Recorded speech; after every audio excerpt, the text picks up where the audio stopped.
Azizlarimiz avariya bo'lgan joyga yetib keldi. O'zing kulsang, tomoshabin kuladi. O'zing kulmasang, tomoshabin kulmaydi. Yotibdek siz o'zi degan ma'no. Men 69 ga kirdim. Bu yilgi tomoshabinga o'tgan yilgi gapni gapirib bo'lmaydi.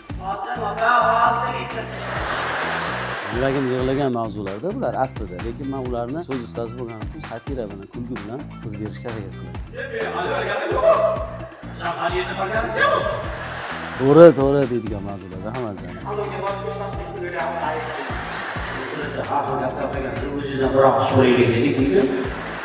Ba'zida baxtdan noliydigan odamlarga aylanib qoldik. Kutganimizdan a'lo bo'ldi. Muxlislarimizga rahmat, qo'llab-quvvatlagani uchun.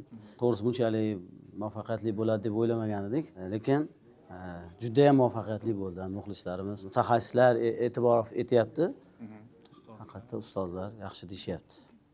Hozirgi kunda o'z odamlarni kuldirish qiyin bo'lib qolgan. Repertuar tanlashda qaysi mavzularga ko'proq ahamiyat berasiz? Bu yil qaysi mavzular tanlangan? Bu yil mavzular endi xilma-xil. To'g'ri deydigan mavzularda hammasi. Tomoshabin. To'g'ri. Shunaqa ana men mobilografim bor. Odamlar ichiga kirib o'tiradi-da har zamonda. To'g'ri aytayapti, ha, shunaqa deb shunaqa hammasi shunaqa.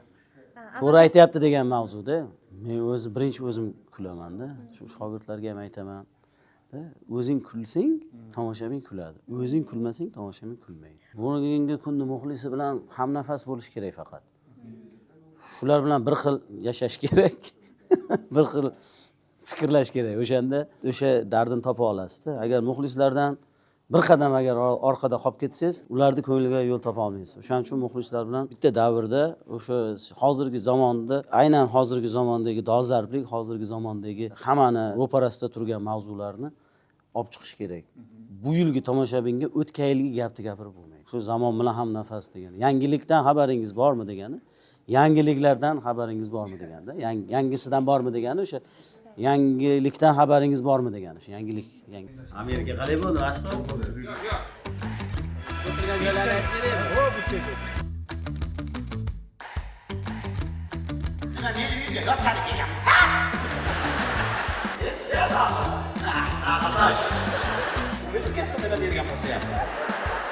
Hazillarning ham chegarasi bo'lishi kerak. Chegara siz uchun qayergacha? Chegara odamni ranjitadigan joygacha, ranjitmaslik kerak-da. Ranjitib qo'yadigan joygacha. Sizda umuman har yil o'zi qanaqadir bir monologlar yoki qo'shiqlar ham bo'lib qolishi mumkin to'satdan. Qo'shiqlar bor. Bu yil mana shunaqa surprizlar bormi? Qo'shiqlar bor. Endi qo'shiq ham qanaqa? O'sha monologning ichiga xizmat qiladi. Monologga xizmat qiladigan qo'shiqlar bor. O'sha qo'shiqdan keyin albatta o'sha qo'shiq haqida nimadir bizda mavzu bor o'shaning uchun. O'shaning uchun bitta qirga yoqib ketiladi, sababi faqat gap bo'lib qolmasligi uchun tomoshabin ozgina musiqiy zavq ham olish kerak orada. Miya sal chalg'iydi. Avaz aka, bugungi kunda ya'ni xalqning e'tirofi bo'yicha Hojiboy Tojboyevdan keyingi ya'ni hajv olamida tirik san'atkorsizda, misol uchun xalqning e'tirofi bo'yicha butun san'atkorlardan. Xo'p, bugungi kunda sizni fikringizcha qiziqchi qachon yig'laydi yoki kuldirishdan ham charchagan paytingiz bo'lganmi? O'zi yig'laydi deganda qanaqa? Men mana shu ko'p aytayotgan mavzularim o'zi aslida meni yig'latgan mavzular. Kulgili bo'lsa, Kuldirgan emas. Mavzular, bular yig'latgan mavzular, yuragim yig'lagan mavzularda bular aslida, lekin men ularni so'z ustasi bo'lganim uchun satira bilan, kulgi bilan yetkazib berishga harakat qilaman. Drama aktyori bo'lsa, uni nima deydi? Drama qilib talqin qilib beradi. Sizlarga o'xshagan jurnalistlar uni tanqidiy nazar bilan tahlil qilib yoritib beradi. Biz o'shani kulgi orqali, satira orqali yoritib beramiz. Aslida men shu ko'p aytayotgan mavzularim meni yuragim yig'lagan mavzular desa bo'ladi. Bu yil konsertimiz asosiy g'oyasi, eng asosiy bizning g'oyamiz kulib yashaylik, shukr qilib yashaylik degan g'oya. Ha, shukr qilib yashaylik. Sababi konsertda ham shu narsa hozir aytilyaptiki, noshukrlik qiladigan insonlar ko'payib ketdi-da. Konsertimizda shunaqa yaxshi gaplar bor. Ba'zida baxtdan noliydigan odamlarga aylanib qoldik. Baxtdan noliydigan odamlarga aylanib qoldik. Aslida baxt, mana o'sha haligi aytamanki, uyga kelsam ayolim aytadi, "Dadasi, jonimdan to'yib ketdim. Nima bo'ldi?" desa, "O'g'lingiz derazani sindiribdi" desa aytaman-da, "Ha, demak bizning o'g'limiz bor ekan-da. Ha, demak bizning derazamiz bor, demak uyimiz bor ekan." Bu baxt-ku. Aslida bir paytlar o'g'limiz yo'q edi, Xudodan so'raganmiz. Uyimiz yo'q edi, Xudodan so'raganmiz. bu baxt-ku aslida. Ana shunday bu kichkina misol, lekin biz tomoshabinga aytmoqchi bo'lgan g'oyamiz, fikrimiz shuki, ba'zida baxtni ham nima ekanligini tushunmay nolib qo'yamiz. Baxtdan ham noliymiz ba'zida. Aslida o'sha narsa baxt bo'ladi, asl o'sha baxt bo'ladi. Bemalol 70 yil yashaysiz. Men 69 ga kirdim ku. Bu yilgi repertuar 100% yangi. 100% yangi. Endi bir 2%, 3% improvizatsiya paytida eski repertuardan qo'shib qo'yamiz. Nimagaki, o'sha eski repertuarga yangilik qo'shilgan bo'ladi. Tushunyapsizmi? Chunki repertuar, masalan, mana shu bu yilgi repertuarimiz o'zi 2 soat 20 minutdan 2 soat 40 minutga qarab ketib qoldi. Mana o'sha konsert davomida o'sha 10-kunga kelib, 3-4-kunga kelib o'sha shu repertuarimizga 20 minut, 25 minut o'shani o'zidan qo'shildi. Nimani hisobiga? O'sha repertuar yoyilib, yayrab hisobiga. Keyin ba'zi bir repertuarlarimiz, masalan, oldingi konsertlarimizda qaysidir bitta zo'r fikr qo'shilib qoladi-da, shuni bir joyda yana ishlatib ketaman deysizda. O'sha eski repertuarga yangilik qo'shilgan bo'ladi. Asosan yangi, 100% bo'lmasa ham 99% yangi. Konsertingiz 10 kun bo'lsa ham 12 ta seans, 12 ta seans. Keyingi yillarga yana ko'paytirish rejasi bormi? Chunki etiketga qaradim, umuman bilet qolmagan. Yulduz Usmonovaga yetib qolsangiz kerak. Yo'q. Bilmadim, endi uni tashkilotchilar hal qilishadi. Endi bu yerda ham konsert qilaman degan odam vali ko'p. Bizga valigi nima deydi, o'zimizni unaqa hammadan ustun qo'yishga ham haqqimiz yo'q. Bu yerdan hamma foydalanish kerak. San'atkor ko'p, zal bitta. Shuning uchun insof sari baraka deydi. Hozir qizim qaytib ketdingiz. Voy, yaxshi bo'pti, o'rtog'i ham shu yerda birga yurishadi. Yildan yilga yaxshilashyapti, xudo xolasa. degan umiddamiz. Ha, shunaqa umiddamiz, lekin birinchi boshlarda chiqadigan paytimiz 2-3 ta odam qarindoshlar qarshi chalardi. Hozir endi 5-6 ta, keyingilardan keyingisidan 10 ta odam qarshi chalar. Shunaqa bo'lyapti-da, sekin-sekinda endi misqollab yig'iladi deydi-yu. O'ziga xosligi bu yil boshlovchi o'zimiz. Nodir akam boshlab beryaptilar, men tugatib beryapman, yo Bular ochib beradi, men yopib beraman. Shunaqa o'zimiz boshlovchi. Yani orasida ham chiqishimiz bor. Shogird sifatida har doim chiqadiganimizdaqa. Boshni o'zimiz boshlab beryapmiz. Endi o'zgacharoq narsa shu hozircha. Keyin raqs qilmaganmiz hech. Bu yil raqs qildik aka. Bu yil raqs qildik, yangilik, boshqacha tomoni. Boshqa konsertlarga o'xshamagan tomoni shu. Hozir agar ko'rgan bo'lsanglar, boshlanishida sinxronni ustoz bilan birgalikda raqs qildik. Qiziqchilarniki qanaqa qiziqda, baribir.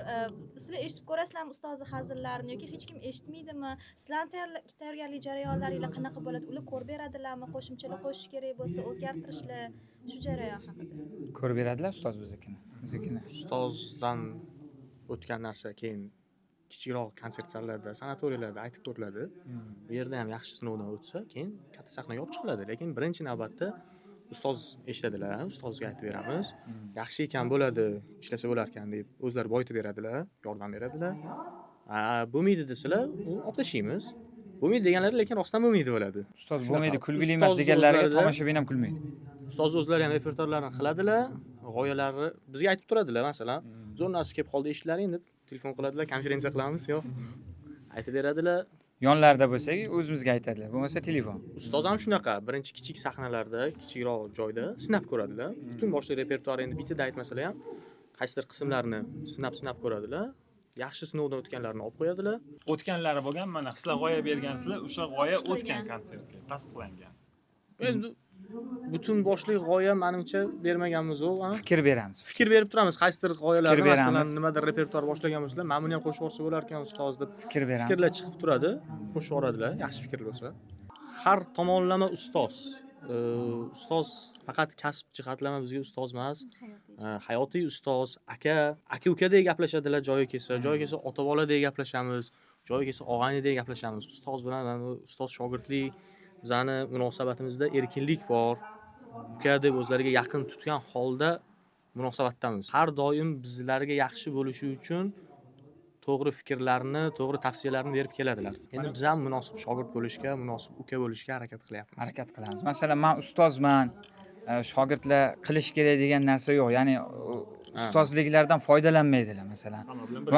Bir xil. Masalan, uchalamiz bitta joyda bo'ladigan bo'lsak, agar biz nimadir ish bilan band bo'lsak, aytadigan ishlarni o'zlari ham masalan bir xilda tutib ketaveradilar-da. U men ustozman, men shularga aytishim kerak, qildirishim kerak degan narsa yo'q. Samimiylar. Biz Diyor akalarimiz masalan dastur qilayotgan paytimiz ozgina bachkanaroq narsa kelib qoladida bizga hayolimizga. Ozgina emas, ko'pgina, rosa ko'p keladida. Birinchi hayolimizga keladigan narsa ustoz bo'ladida. Ustoz eshitsalar aka nima keldi deysizda deyman ma'zalash. Endi mas'uliyati bor, qanaqa? Chunki ustozdan kutgan narsani sizdan ham kutadi. Shogirdidan ham o'sha narsani kutadi. Va bu tabiiy narsa. Lekin ustoz darajasida bo'la olmasligi ham tabiiyroq deb o'ylayman men, chunki hali tajriba yetishmovchiligi, shu narsalar bo'lib turadi. Lekin harakat qilamiz, harakat qilyapmiz. Lekin mas'uliyati bor, chunki ustozning yuzi bor. Bir noto'g'ri gap gapirsangiz ham, ovoz oqini shogirdini qara degan ustozning nomi bor bu yerda. Mumkin bo'lgan bo'lmagan mavzu, ya. Bizga ustozlar o'rgatishadi, mumkin bo'lmagan mavzular, masalan, din haqida, siyosat haqida gapirish mumkin emas, aralash mumkin emas, chunki hamma tomonlama ham to'g'ri kelmaydi-da. Hamma tomonlama ham to'g'ri. Beradigan tavsiyalari o'zingga mos. Yoshingga mos. Masalan, bizda bo'ydoqsan, bo'ydoqliging. bo'ydoqlik haqida shunaqa. Talabamisan, talabaliging. Uylandingmi? Bizlar repertuarimiz ham yildan yilga kattalashyapti. O'zimizga qarab o'sadi. Talabalik payt, abituriyentlik paytimiz abituriyentlik haqida gapirardik, keyin institut davri, hozir mana repertuarim uylandi, Nodir akam repertuari bolali bo'ldi. Shunaqa. Sekin-sekin repertuarda ham o'sish bo'lyapti endi. Asosan repertuar odamni o'ziga mosroq, yoshiga, hayotiga mosroq bo'lsa, yaxshiroq bo'ladi.